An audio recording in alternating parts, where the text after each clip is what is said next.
TRB. ராஜா அவர்கள் ஒரு அறிக்கை வெளியிட்டார். அதுல என் பேரை சொல்லி எதை குறிப்பிட்டு நான் தமிழ்நாட்டுக்கு முதலீடு வருவது, தொழில் முதலீடு வருவதை நான் எதிர்க்கின்றேன் என்றெல்லாம் சொல்லி, இது என்னுடைய குடும்பத்தில பிரச்சனைகள் எல்லாம் இருக்கிறது என்றெல்லாம் சொல்லி அதை பேசியிருக்கிறார். தமிழ்நாட்டில் தொழில் முதலீடு உண்மையாக வந்தால் எங்களுக்கெல்லாம் மகிழ்ச்சி தான். இன்னும் தொழில் முதலீடு வந்தால் வேலை வாய்ப்பு உருவாகும், பொருளாதாரம் முன்னேறும். அதில் யாரும் மறுத்து போவது கிடையாது, எல்லோருக்கும் மகிழ்ச்சி தான். ஆனால் திமுக அரசு என்னைக்கு வந்ததோ அன்றிலிருந்து பொய்யை மீண்டும் தொடர்ந்து சொல்லிக் கொண்டு வருகிறது. தமிழ்நாட்டிலே இவ்வளவு முதலீடு வந்துவிட்டது, இவ்வளவு பேருக்கு வேலை கிடைத்து விட்டது, இவ்வளவு வளர்ச்சி அடைந்து விட்டது என்றெல்லாம் தொடர்ந்து ஒரு பொய்யை மீண்டும் மீண்டும் ஒரு பொய்யை தொடர்ந்து சொல்லிக் கொண்டிருக்கின்ற திமுக.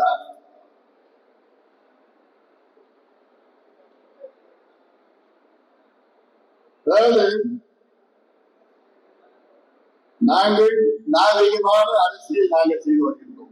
நல்லது செய்தால் பாராட்டுவோம், அது எந்த அரசு இருந்தாலும் சரி. அதே வேளையில் அரசாங்கத்தை பற்றி எந்த விமர்சனம் செய்யவே கூடாது. அப்படி செய்தால் அப்படி செய்தால் உடனடியாக தனிப்பட்ட முறையில ஒரு விமர்சனம். டி.ஆர்.பி. ராஜா அவர்களே, தனிப்பட்ட முறையில நாங்க உங்களை விமர்சனம் செய்யணும்னா நீங்க தாங்க மாட்டீங்க.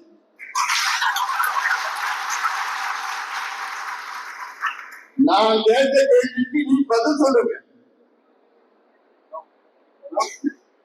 பாக்ஸ்கான் நிறுவனம், தைவான் நிறுவனம் முதலமைச்சரை நேரில் சந்திக்கிறார்கள். அந்த நிறுவனத்தினுடைய புதிய தலைவர் சந்திப்பு நடந்தது பிறகு உடனடியாக முதலமைச்சர் அவர்களும் தொழில்துறை அமைச்சர் டி.ஆர்.பி. ராஜா அவர்களும் பாக்ஸ்கான் நிறுவனம் தமிழ்நாட்டில் 15,000 கோடி முதலீடு செய்ய ஒப்புக்கொண்டார்கள். அதில் 14,000 பேருக்கு புதிய வேலை வாய்ப்பு உருவாகும் என்று ஒரு பொய்யை சொன்னார். இந்த செய்தி ட்விட்டர் மூலமாக வெளிவந்தது. அரை மணி நேரத்திற்குள் பாக்ஸ்கான் நிறுவனம் அதை மறுத்தார்கள். அரை மணி நேரத்தில் மறுத்தார்கள். என்னன்னு, நாங்க அப்படிதான் எந்த வாக்குறுதியும் கொடுக்கல, எந்த கையெழுத்தும் போடல என்று பாக்ஸ்கான் நிறுவனமே மறுத்தார்கள். இதைத்தான் நான் சொன்னேன். ஏன் பொய் சொன்னீங்க முதலமைச்சர் அவர்களே, டி.ஆர்.பி. ராஜா அவர்கள் ஏன் பொய் சொல்றீங்க? பாக்ஸ்கான் நிறுவனத்துடைய தலைவரே அதை மறுத்திருக்கிறார். நாங்க 15,000 கோடி முதலீடு நாங்க சொல்லவே இல்லை, கையெழுத்தும் போடல, புரிந்துணர்வு ஒப்பந்தமும் நாங்க போடல, அவரே சொல்றாரு. பிறகு எந்த அடிப்படையிலே நீங்க பொய் சொல்றீங்க? பதில் சொல்ல முடியாத டி.ஆர்.பி. ராசாவே இப்ப நடக்கிற பிரச்சனையை பத்தி எங்களுக்கு ஒரு காரணம் எடுத்துச்சு. அரசியல் ரீதியாக பதில் சொல்ல முடியாது. அதுதான் திமுகவுடைய நாகரிகம் சொல்ல மாட்டேன். அதுதான் அவங்களுடைய என்ன வார்த்தைலாம் வச்சுக்கீங்க. நான் சொன்னா மோசமா சொல்லிடுவேன்.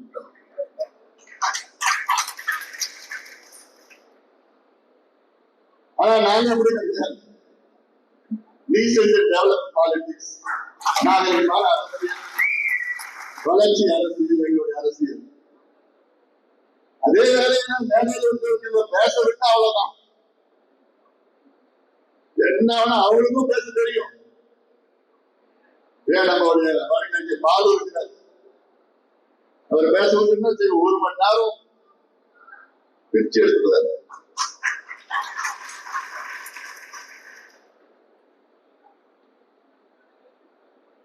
திமுக அரசு வந்த பிறகு தமிழ்நாட்டில்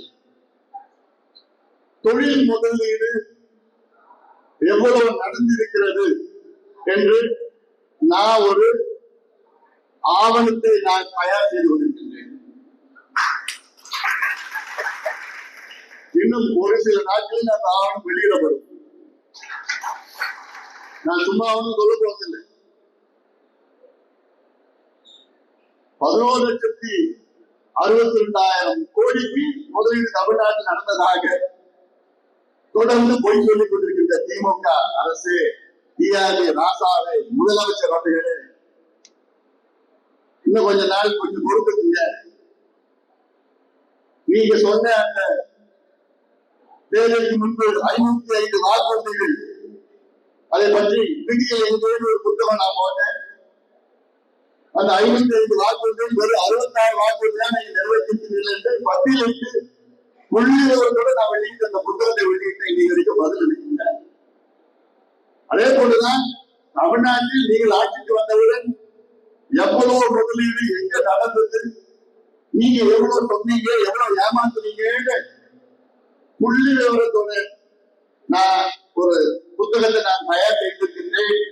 அதை இன்னும் கொஞ்ச நாள் வெளியிட போறேன். ஏன்னா தமிழ்நாட்டில் திமுக செய்த ஒரே ஒரு முதலீடு, பெரிய முதலீடு திமுக செய்திருக்கு தமிழ்நாட்டில். என்ன? பொய் என்ற முதலீடு. அதை தவிர எதுவுமே செய்யல. அது இந்த புத்தகம் மூலமா வெளியில வந்துடும். அப்ப கேட்கலாம் டிஆர்ஏ ராசாவை கேட்கலாம், இதே கேட்டு கேட்க போறாங்க. செய்திகளை உடனுக்குடன் தெரிந்து கொள்ள கீழ்கண்ட கேபிள் மற்றும் டிடிஎச் நெட்வொர்க்குகளில் எம்நாடு செய்தி தொலைக்காட்சியை காணுங்கள். பாதகம் செய்பவரை கண்டால் நாம் பயம் கொள்ளலாகாது பாப்பா. மோதி மிதித்துவிடு பாப்பா, அவர் முகத்தில் உமிழ்ந்துவிடு பாப்பா. அண்மை செய்திகளை உடனுக்குடன் தெரிந்து கொள்ள இணைந்திருங்கள் எம்நாடு தொலைக்காட்சியுடன்.